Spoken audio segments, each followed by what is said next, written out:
Scotland have lost 20 points to 26 against South Africa at Murrayfield. 4 tries in the first half, 2 apiece. Creel and Pollard with the tries for South Africa. First try for South Africa by Jesse Creel is just everyone's involved in that, and kicks off with the back of the hand, out the back of the hand, offload by a prop. You just have to say that's a skill set that is by a big man. Andre Pollard, they shouldn't have scored that try because that comes down to Scotland overplaying after get back in the game after the Peter Horn try. Stupid miss pass. Again, the outside backs, in fact the back line, they do this a lot. It was either Stuart Hogg or Finn Russell, one of those two, decided to go for this insane, unnecessary 4-man miss pass. The South African defence is on the blitz defence, they're up. It doesn't matter because the pass takes so long to get to the winger. Automatic under pressure, ball gets turned over. Pollard scores the try. Hamish Watson, he gets a good try as well. He's a very physical and hard man to stop. And at half time, it's 17-20. After half time, this is where Scotland lose direction. The refereeing is inconsistent, and so is Finn Russell's play. And Pollard misses a couple kicks to go. It was a very dour second half in comparison to the first, less flowing. Willie LaRue getting yellow card in 45 minutes. It's a poor, incorrect decision. I think everyone's agreed on that. He was attempting to catch that ball. He's juggled it in the air and then catch. It was not a deliberate knock on. There was no slapping motion. There was actually, you can tell there was a motion of his arm trying to hook the ball back.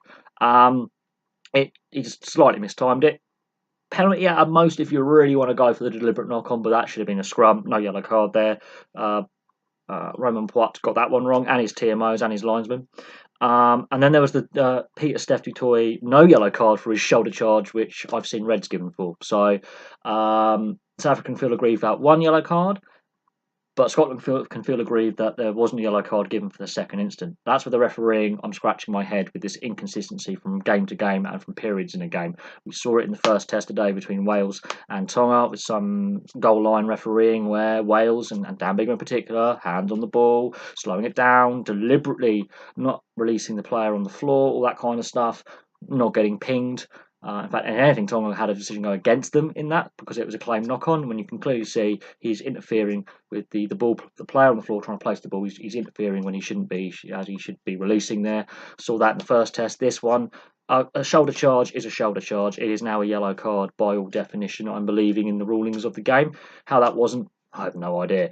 Andre Pollard did miss 2 kicks at goal, so it could have been a 12-point gap. In the end, it was a 6-point gap. But Janchi's stepped in when he had to and belts the second penalty on 72 minutes in the second half for South Africa through the posts.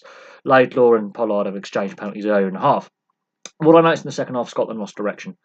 Stuart Hogg goes off injured. Laidlaw's subbed off, which for Ali Price, which is a regular occurrence that they do rotate those two. And Finn Russell looked a little bit lost without Peter Horn on his shoulder. He looks a little bit lost when he has to do more of the kicking and more of the responsibility. He struggles because the backs that he had on the field in the second half alongside him, a lot of them have a lesser skill set with kicking from hand. They're more running backs like Maitland and Seymour and Hugh Jones. They like to run with the ball rather than kick the ball a lot of the time.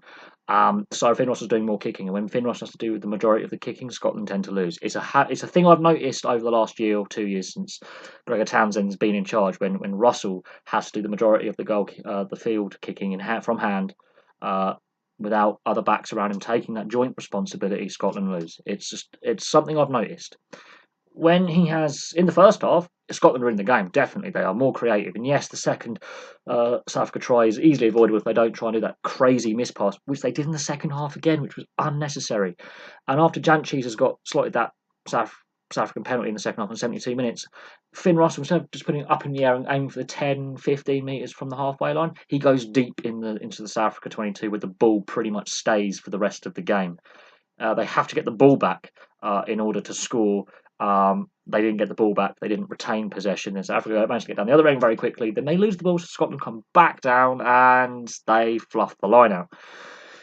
Scotland did lack direction in the second half. They looked wayward, and Finn Russell does look a little bit lost or scrappier without Peter Horn, Laidlaw, Stuart Hogg around him taking some of that kicking and playmaking responsibility. When he has to take on more responsibility, he fluffs it. I'm just saying, this is an obvious trend. He needs players around him who are going to take responsibility in that backline. Hugh Jones is a ball runner. He's not a kicker. Seymour and Maitland, they're ball runners. So they bring on a couple of subs, younger players, and they put Finn Russell inside centre. which again I find bemusing. I'm surprised they didn't keep Horn on and take Finn Russell off, because Horn has been very, very good so far this autumn. And put him at fly half because he's a little bit more balanced. He's also exceptionally creative as well. And again, they just lost direction. So I'm questioning some of the substitutions at the timing, like Laidlaw going off. I am questioning that. We know Stuart Hogg went off injured, but I'm still slightly questioning why Laidlaw went off as early as he did, because he was having a very good day kicking for the post. He didn't miss any. He was very, very, very competent with ball in hand and distributing. Ali Price, nothing against Ali Price, but I don't think the Ali Price Finn Russell combination works as well. It's a working relationship, and it doesn't work as well. But there we go. South Africa physically in the second half were brutal. How Peter Steph did not get a yellow card or even a red card for that shoulder charge is beyond me. And how Willie LaRue ended up with a yellow card when it wasn't a deliberate knock on, it was accidental, again, is beyond me. So I am left questioning refereeing decisions. But overall, first half entertaining, second half bit of an arm wrestle, but you've got to expect that with South Africa, and you've got to expect that when Scotland were making so many changes in the second half at key points. They knew it was going to be an arm wrestle. They played into South Africa's hands a little bit. But there we go. Thank you very much for watching. Please like and subscribe. Unfortunately, I can't do a review of the Ireland-New Zealand game because I'm actually missing it. I'm actually missing it right now as I record this video because this game was a bit stop-start in the second half and dragged a little bit. Otherwise, I would have had time to do this review and then watch the All Blacks take on the Irish, but I've got to go out. So, unfortunately, that review is going to have to wait until tomorrow morning. But thank you very much for watching. Please like and subscribe. Place your thoughts below. I'll have some more videos for you soon.